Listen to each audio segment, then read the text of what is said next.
371년에 백제의 근초광이 3만 명의 군대를 거느리고 고구려를 쳐들어왔습니다. 그래가지고 평양성까지 가가지고 광개토왕의 할아버지인 고구권왕하고 전쟁을 벌였죠. 그래서 근초광이 고구권왕을 전사시켰습니다. 바로 광개토왕 입장에서 보면 자기 할아버지를 전사시킨 백제라는 나라는 가장 중요한 적이죠. 고구려 입장에서 보면 가장 주적이 백제였습니다. 그런데 자기의 주적을 멸칭을 해가지고 백제안이라고 하는 걸 통해서 보면은 백제의 존재를 분명히 백제의 존재는 분명한데 그 존재를 인정하고 싶지 않았던 심리 상태가 이 광개토왕 능비에 그대로 나오고 있는 것이죠. 신라도 이미 고구려의 세력권에 편입돼 있었다. 낙랑군과 대방군을 몰아내고 백제의 북방 영토 대부분을 점령한 광개토 대왕이 남쪽으로 대대적인 정벌을 시작한 것이다. 경주에서 발견된 왕릉급 고분인 호우총은 이 같은 사실을 보여준다. 호우총은 제사 때 쓰이는 청동 그릇인 호우가 발견됐다고 붙여진 이름이다.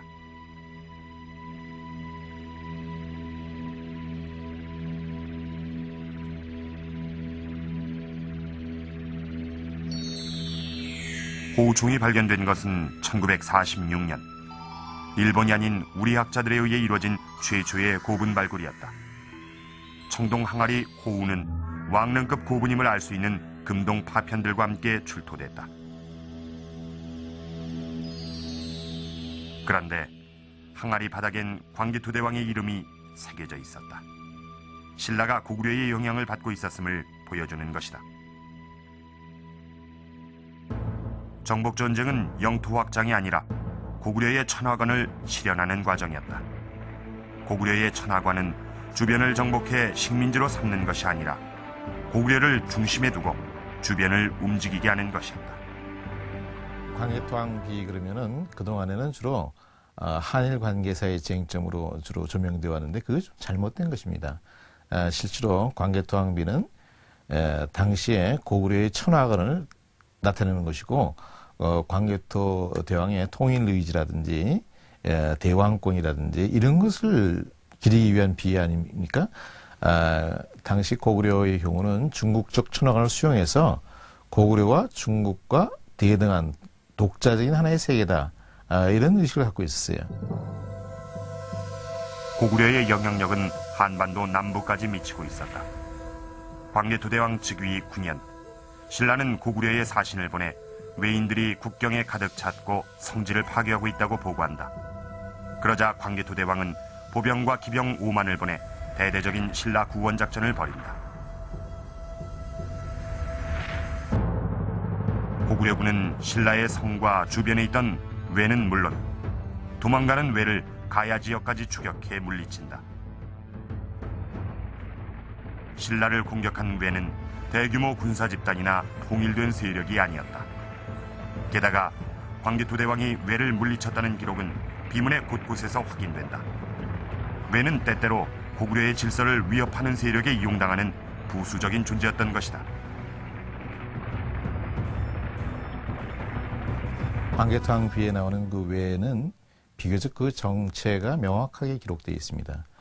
그 문자에 그 문제가 있는 이른바 그 신면기사를 제외한다면은 외가 영락 9년, 10년, 14년에 나오는데 고구려에서의 그 외는 주 정복 대상이 아니라 백제, 신라, 가라를 정복하는 과정에 부수적으로 등장하는 존재입니다. 실제 있어. 왜 그러냐면은 외는 당시 고정적 거점이 있는 것이 아니라 외의 성이 있다든지 또 장기간에 주둔한다든지 이런 식으로 나타나는 것이 아니라 분산적으로 나타나고 예를 들면 고구려군이 그 비문에는 관군이라고 표현되어 있는데 관군이 이르면은 싸우지도 않고 도망가고 그래서 비문에 있을 외는 퇴, 추, 멸 이런 대상입니다. 이처럼 광개토 대왕비는 임나 일본 부설이 아니라 고구려 정복전쟁의 역사와 통일 의지를 보여주는 증거인 것이다.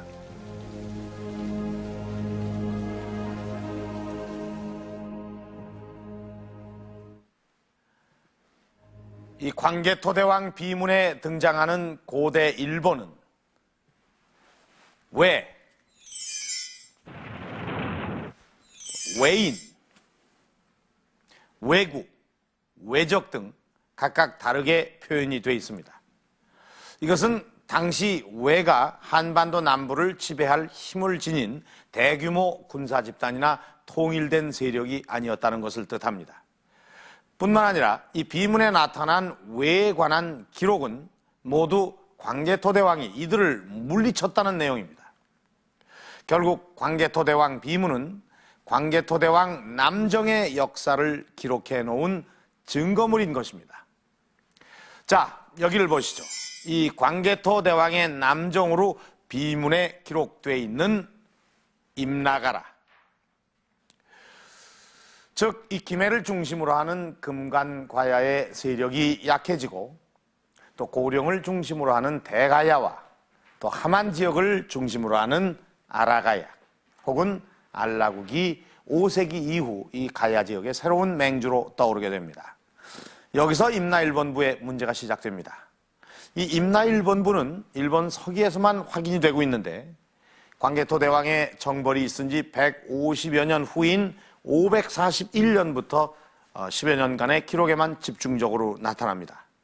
일본서기 기록을 보면 임나일본부는 이 시기 10여 년 동안만 존재한 것이 됩니다. 그런데 이 일본 서기에는 임나일본부 외에 이 알라일본부라는 용어도 보입니다. 이 임나일본부와 알라일본부가 함께 쓰였던 것입니다. 자, 알라일본부의 이 알라는 함안 지역에 존재했던 알라국을 말합니다. 그렇다면 임나일본부와 알라국은 무슨 연관이 있을까요? 알라국이 있었던 경남 함안. 이곳에 오래전부터 사람이 살았음은 곳곳에서 확인된다. 가장 흔히 볼 수 있는 것이 고인돌이다. 이게 팔정인가요? 여기 아마 10개의 동시문이 그려져 있을 겁니다. 알라국이 일찍부터 세력을 형성했음을 보여준다. 되게 삼중사. 이 고인돌이 청동기 시대 무덤이고 이런 무덤이 또 요거 하나만 있는 것도 아니고 요 지금 도로상으로 이쪽에 야산 밑으로 해가지고 쭉 일렬로 늘어서듯이 있고요. 또 여기 있는 이 컵마크 같은 경우는 결국은 여러 가지 해석이 있겠습니다만은 마을의 안녕이라든지 풍요를 기원하는 그 주술 행위를 할 때 색이든 그런 거라고 본다면 거의 어느 정도 규모를 가진 마을이 존재했다는 걸. 대략 한 398개로 지금 하고 함안 지역에서 발견된 고인돌은 160여 개. 한 가정집 마당에 놓여있는 이 고인돌은 형태가 특이하다. 주술 행위를 할 때 새긴 무늬가 모두 연결되어 있는 것이 별자리를 연상시킨다.